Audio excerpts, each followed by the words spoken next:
పంట కోతకొచ్చింది కదా. ఈ ఏడాది బాగా పండింది అయ్య గారు. అయ్యా చూశారుగా, పంట మొత్తం నాశనం అయిపోయింది అయ్యా. అది నా తప్ప. ఏంటి అది? విత్తనాలు చాపాడయ్యా, పోలీసులతో వచ్చాడు. వీరైతో ఏదో గొడవ పడుతున్నట్టున్నాడు. అయ్యా నా మాట రాజేష్, వినండి. ఏంటి గొడవ? 2 సంవత్సరాల నుంచి విత్తనాలు అరువు తీసుకుంటున్నాడు.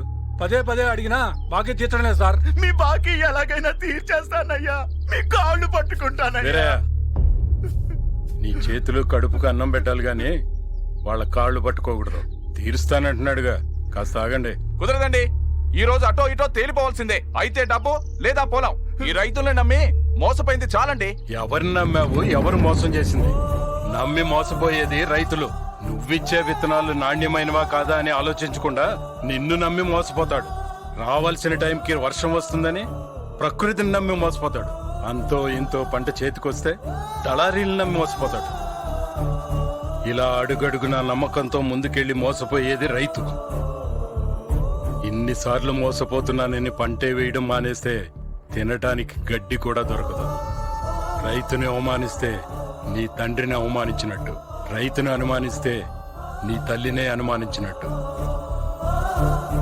నీకెంత రావాలో ఇంటికొచ్చి తీసుకుపో. Download ShareChat.